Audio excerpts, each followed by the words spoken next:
أعوذ بالله من الشيطان الرجيم بسم الله الرحمن الرحيم قل إن كان آباؤكم وأبناؤكم وإخوانكم وأزواجكم وعشيرتكم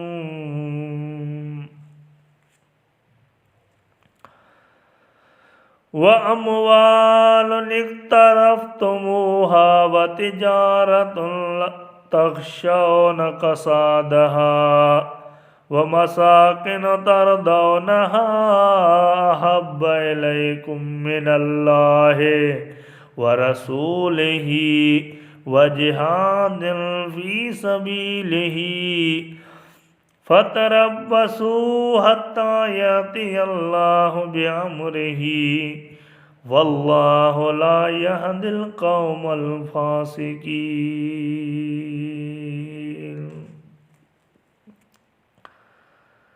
وقال رسول الله صلى الله عليه وسلم لا يؤمن أحدكم حتى أكون أحب إليه من والده وولده والناس اجمعین. محمد کی محبت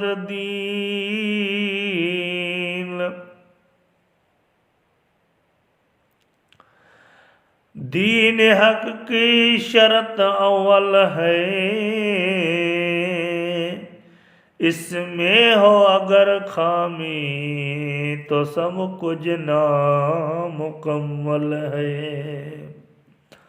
محمد کی محبت ہے سند آزاد ہونے کی، خدا کے دامن توحید میں آباد ہونے کی. ترجمہ: تم فرماؤ اگر تمہارے باپ اور تمہارے بیٹے اور تمہارے بھائی اور تمہارے عورتیں اور تمہارا کنبہ اور تمہاری کمائی کے مال اور وہ سودا جن کے نقصان کا تمہیں ڈر ہے اور وہ تمہاری پسند کی مکان، یہ چیزیں اللہ اور اس کے رسول اور اس کی راہ میں لڑے سے زیادہ پیارے ہو تو راستہ دیکھو یہاں تک کہ اللہ اپنا حکم لائے، اور اللہ فاسقوں کو راہ نہیں دیتا. پارہ 10 سورۃ توبہ. انسان کے اندر والدین، اولاد، بھائی بیوی، خاندان، مال، تجارت، مکانات، ان سب چیزوں سے محبت فطری چیز ہے، لیکن رب تعالیٰ اپنے بندوں کو آگاہ فرماتا ہے اگر تمہارے اندر ان سب چیزوں کی محبت میرے اور میرے محبوب کی محبت سے بڑھ جائے تو تم گویا خطرہ کی حد میں داخل ہو چکے ہو، اور بہت جلد تم کو میرا غضب عذاب اپنے لپیٹ میں لے گا. اس سے پتہ چلتا ہے کہ ایک مومن کے لیے رسول اللہ صلی اللہ علیہ وسلم سے محبت نہ صرف یہ کہ فرض ہے بلکہ سب سے قریبی رشتہ داروں اور سب سے قیمتی متاع پر مقدم ہے. خود رسول اللہ صلی اللہ علیہ وسلم نے ارشاد فرماتے ہیں لا یؤمن احدکم حتی اکون احب الیہ من والدہ وولدہ والناس اجمعین. صحیح البخاری کتاب الایمان. تم میں کا کوئی اس وقت تک مومن نہیں ہو سکتا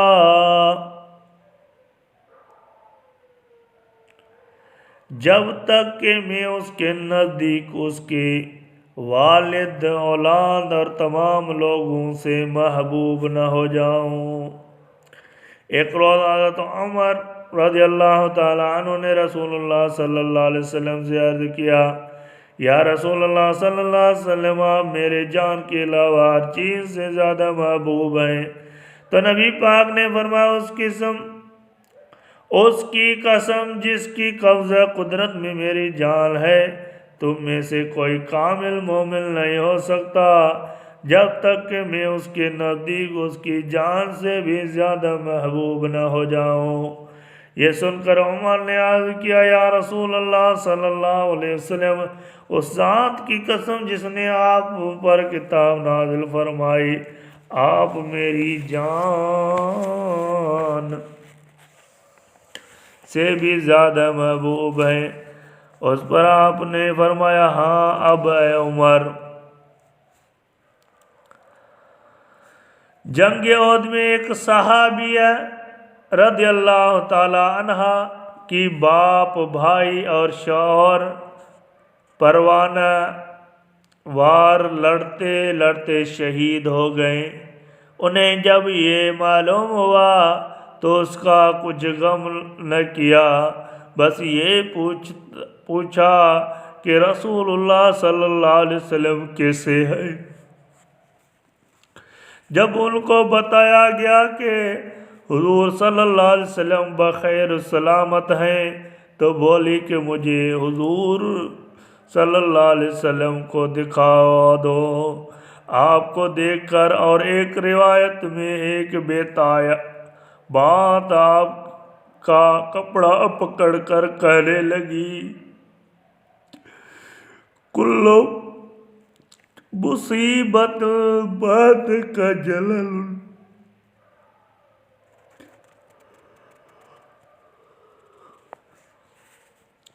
کل مصیبت بعدک جلل، آپ کے ہوتے ہوئے ہر مصیبت ہے جائے۔ یہ تھا محبت رسول اللہ کا جذبہ، یہ تھا محبت رسول اللہ صلی اللہ علیہ وسلم کا جذبہ۔ صادق کیا اس کی نظر مل سکتی ہے؟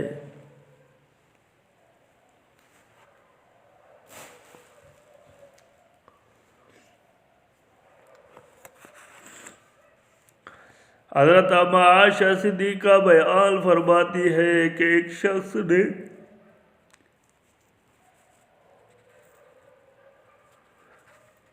رسول اللہ صلی اللہ علیہ وسلم کی خدمت میں حاضر ہو کر عرض کیا،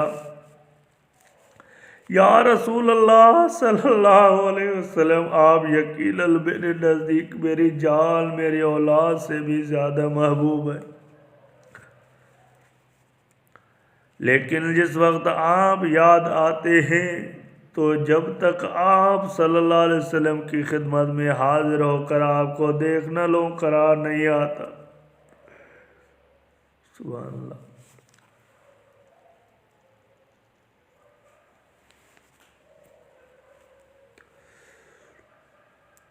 قرار نہیں آتا، لیکن اس دنیا کی رخصت ہونے کے بعد جنت میں داخل ہو کر آپ انبیاء کرام کے ساتھ بلند مقام میں ہوں گے، اور میں نیچے درجے میں ہونے کے سبب اندیشہ کرتا ہوں کہ کہیں آپ کو نہ دیکھ سکوں۔ یہ سن کر حضور خاموش رہے۔ اتنی میں حضرت جبرائیل یہ آیت لے کر حاضر ہوئے، وَمَن يُطِعِ اللَّهَ وَرَسُولَهُ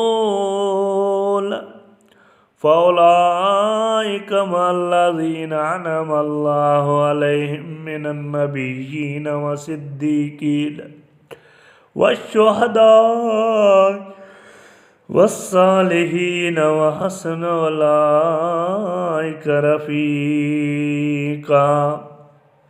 پارہ 5 سورۃ نساء۔ اور جو اللہ اور اس کے رسول کا حکم مانے تو اسے اس کے ساتھ ملے گا جن پر اللہ نے فضل کیا، یعنی انبیاء اور صدیق اور شہید اور نیک لوگ۔ یہ کہا ہے اچھے ساتھی ہیں۔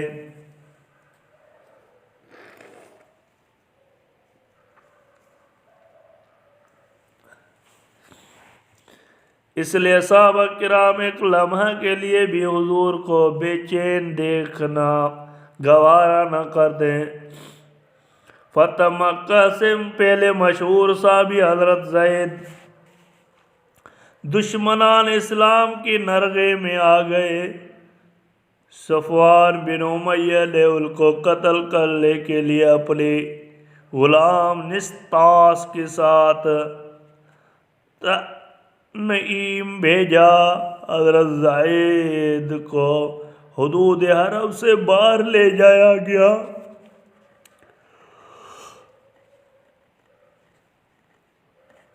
تو ابو سفیان نے جو ابھی اسلام نہ لائے تھے ان سے پوچھا، زید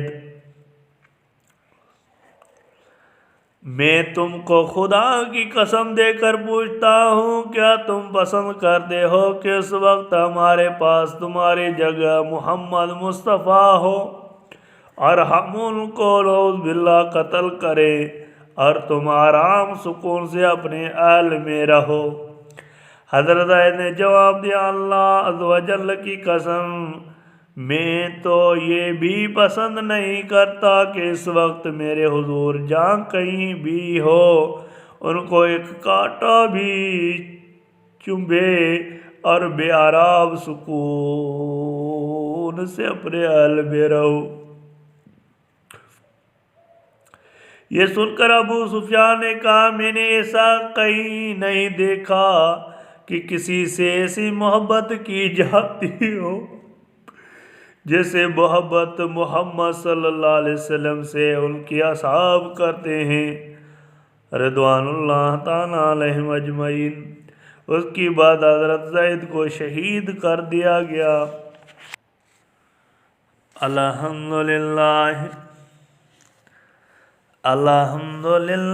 رب العالمین والعاقبۃ للمتقین والصلاة والسلام علی سید الانبیاء والمرسلین وعلی آلہ وصحبہ اجمعین۔ اما بعد فاعوذ باللہ من الشیطان الرجیم، بسم اللہ الرحمن الرحیم۔ قل ان کنتم تحبون اللہ فاتبعونی۔ صدق اللہ العلی العظیم۔ ہر کے عشق مصطفیٰ سامان اوست، بہر و بردر گوشہ دامان اوست۔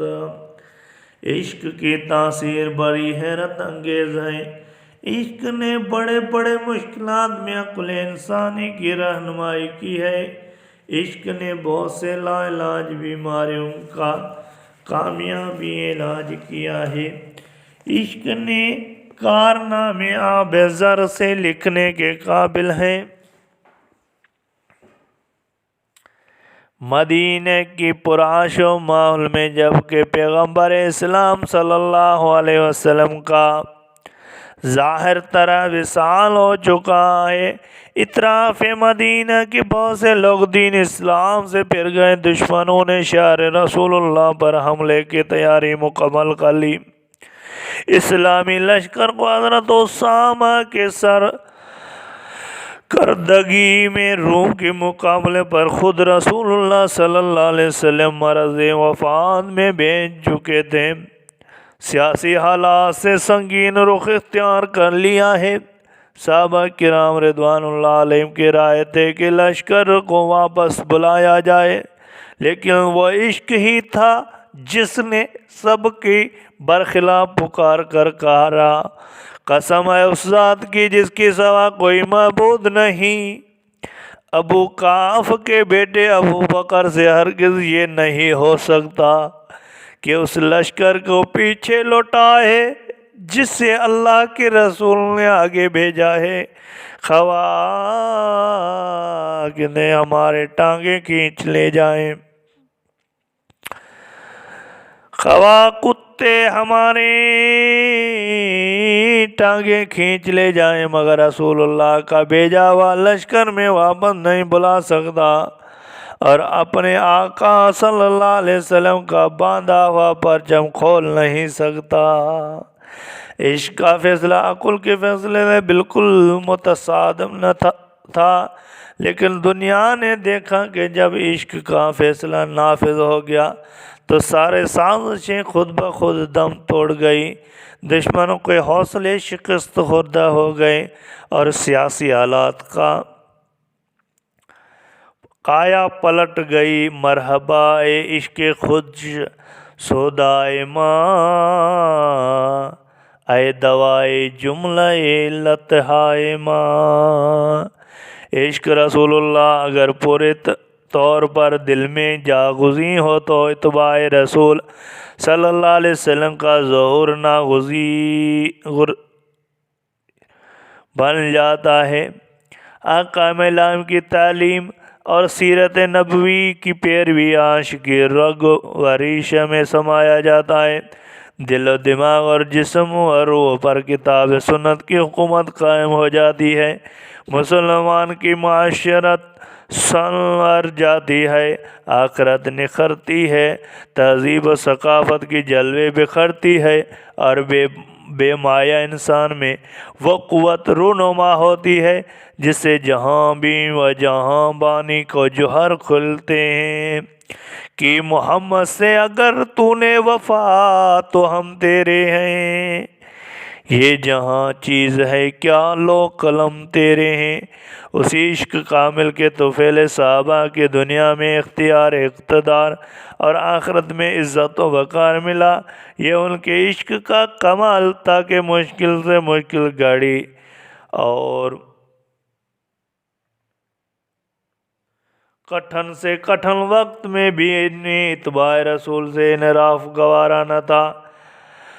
وہ ہر مرحلہ میں اپنے محبوب آقا کا نقش پا ڈھونڈتے اور اس کے مشعل راہ بنا کر جا بیمار رہتے، یہاں تک کہ لحد میں عشق کے رخ شہ کے داغ کے لیے چلیں، اندھیری رات سنی تھی چراغ لے کر چلیں، لحد میں عشق کے رخ شہ کا داغ لے کے چلیں، اندھیری رات سنی تھی چراغ لے کے چلیں۔ اعوذ باللہ من الشیطان الرجیم، بسم اللہ الرحمن الرحیم۔ یہ گراں فالذین آمنوا بہ وعزروہ ونصروہ واتبعوا النور الذی انزل معہ اولئک هم المفلحون۔ پارہ 9 سورۃ اعراف۔ اپنے دنیا آخرت کو سنوارا، آج عشق کو یہ تو وہ جو اس پر ایمان لائیں اور اس کی تعظیم کریں اور اسے مدد دیں اور اس نور کی پیروی کریں جسے جو اسے اس خبر کے ہی نہ ساتھ ہو اترا، کہ ہم کیا وہی ہیں اور ہمارا مرکز ہوئے۔ عشق و اس آیت عقیدت کیا کریمہ ہے۔ میں بھی رسول اللہ صلی اللہ علیہ وسلم کی تعظیم و نصرت کرنے والوں کو کامیابی کی ضمانت دی گئی ہے۔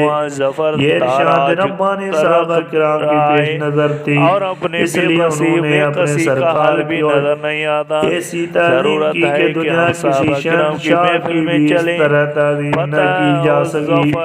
جن کی قدم چومتی تھی صحابہ کرام عشق رضوان اللہ رسول تعالیٰ صلی علیہ اللہ علیہ وسلم، مجمعین جن کی متاع زندگی اتباع رسول، جن کی سرمایہ حیات اور جاں بانی جن کی تقدیر بن چکی تھی، ہم انہیں دیکھیں کہ ذات رسول اللہ صلی اللہ علیہ وسلم سے ان کا کیسا والہانہ تعلق تھا۔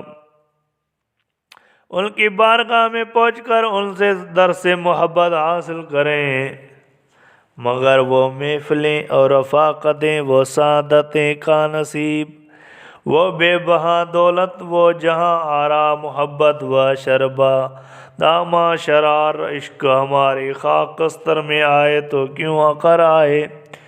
میں کہتا ہوں ہم اپنی نگاہ بصیرت تیز کریں اور صحابہ کرام کی واقعات میں ان کی چلتی پھرتی زندگی دیکھیں، بارگاہ رسالت میں ان کی مقدس باعظمت اداؤں کا مشاہدہ کریں، چشم تصور سے لوح دل پر ان کی پاکیزہ عشق کا نقش اتاریں، اس طرح گویا ہم بھی صحابہ کی محفل میں ہوں گے اور ان کی فیضان عشق کچھ ہمارے اوپر بھی جلوہ بار ہوگا، کیونکہ حضور نے فرمایا سابق النجوم فبأیہم اقتدیتم اہتدیتم، میرے صحابہ ستاروں کی مانند ہے، ان میں سے جس کی بھی اقتدا کرو گے ہدایت پا جاؤ گے۔ کامید جعفرہ ہمارے خاک استر میں ہیں، کچھ شعلے فروزاں کرے گا عشق اور عقل کی حیرت انگیز تاثیر ہمارے قافلہ حیات کو بھی علم و ہنر و جہد و علم و فلاح ظفر سے آشنا کرے گا۔ نہیں مایوس ہے اقبال اپنے کشتہ ویران سے،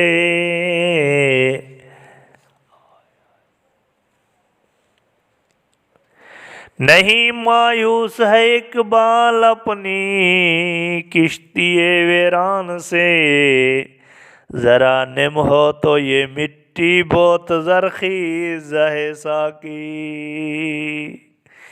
نہیں مایوس ہے